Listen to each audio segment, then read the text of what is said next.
आज की इस भाग-दौड़ भरी दुनिया में हम सब मानसिक शांति की तलाश में हैं, है ना?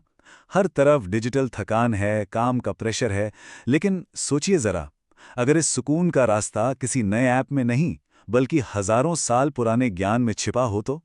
चलिए, आज मिलकर इसी प्राचीन खजाने की परतों को खोलते हैं। तो सवाल यही उठता है कि क्या सच में हजारों साल पुरानी परंपराएं आज की हमारी जो मेंटल प्रॉब्लम्स हैं उनका कोई सल्यूशन दे सकती हैं? इस सवाल का जवाब शायद थोड़ा हैरान करने वाला हो। हम यही देखेंगे कि ये ज्ञान सिर्फ किताबी बातें नहीं हैं, बल्कि हमारी रोजमर्रा की जिंदगी में ये कैसे काम आ सकता है। तो चलिए शुरुआत करते हैं सनातन धर्म से। देखिए, इसे सिर्फ एक मजहब या रिलीजन समझना इसकी गहराई को कम आंकना होगा। असल में ये तो जीवन जीने का एक पूरा विज्ञान है, एक तरह का रोड मैप जो हमें एक बैलेंस्ड और मीनिंगफुल लाइफ की तरफ ले जाता है। इस ज्ञान की जड़ें हमें मिलती हैं वेद, उपनिषद और भगवद गीता जैसे बहुत पुराने ग्रंथों में। लेकिन ये सिर्फ आस्था की बात नहीं है। ये मन को समझने और उसे कंट्रोल करने का एक प्रैक्टिकल साइंस है। एक ऐसा विज्ञान जो हमारी फिजिकल, मेंटल और इमोशनल हेल्थ यानी कि हमारी ओवरऑल वेलबींग पर फोकस करता है। अच्छा, तो ये जो इतना बड़ा ज्ञान है, इसकी बुनियाद क्या है? मतलब ये किन प्रिंसिपल्स पे टिका है? चलिए उन 3 कोर आइडियाज को समझते हैं जो मेंटल हेल्थ के इस पूरे अप्रोच की नींव हैं। सबसे पहला प्रिंसिपल है धर्म। अब धर्म का मतलब सिर्फ पूजा पाठ नहीं है, इसका असली मतलब है अपना नैतिक कर्तव्य, अपना सही रास्ता। जरा सोचिए, जब कोई इंसान वो काम करता है जो उसका असली पर्पस है, तो उसकी जिंदगी में एक क्लैरिटी आ जाती है, और यही क्लैरिटी स्ट्रेस और कंफ्यूजन को अपने आप कम कर देती है।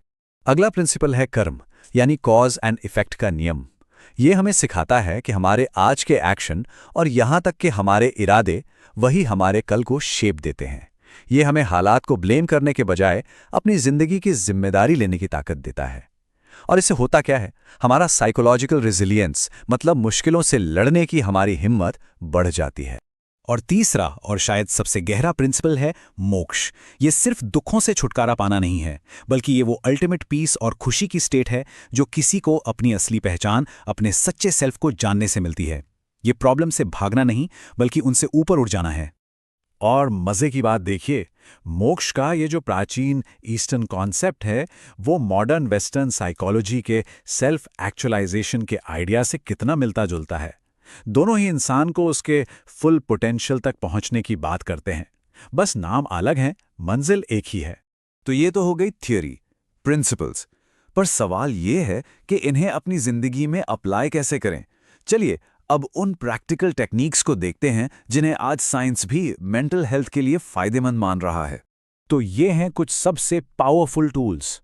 योग, जो सिर्फ एक्सरसाइज नहीं, बल्कि बॉडी और ब्रेथ का कनेक्शन है।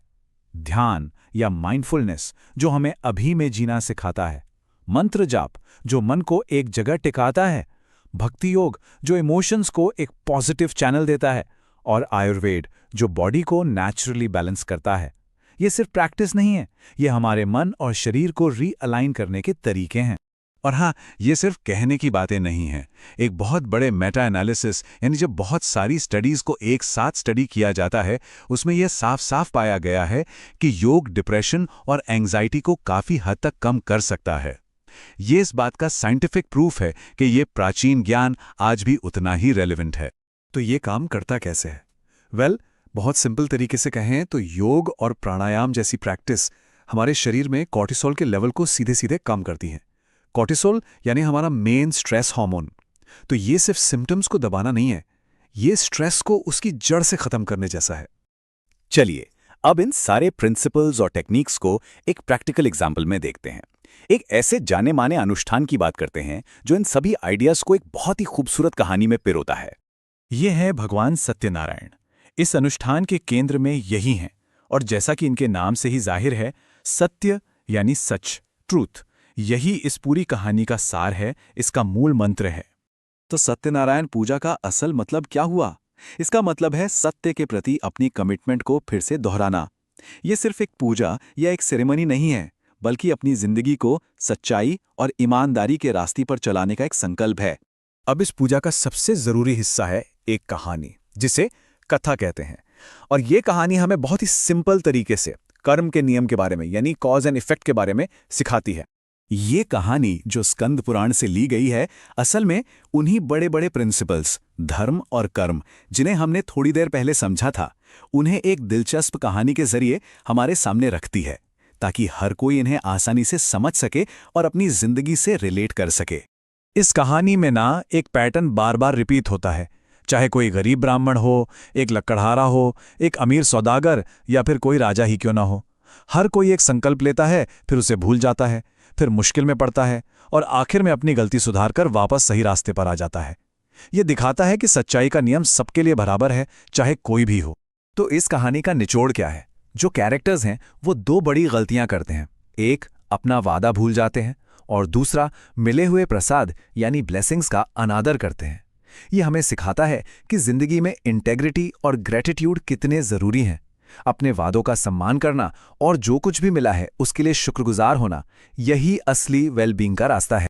तो इस सारे प्राचीन ज्ञान से, इन प्रिंसिपल से और इस कहानी से आज के लिए हमारा टेकअवे क्या है? चलिए इन सभी धागों को एक साथ जोड़कर देखते हैं। आखिर में ये पूरा प्राचीन दर्शन हमें एक बहुत ही सिंपल लेकिन गहरी बात सिखाता है। असली वेलबींग और मेंटल पीस किसी बाहरी चीज में नहीं है, वो हमारे अंदर है, अपनी सच्चाई के साथ ईमानदारी से जीने में है।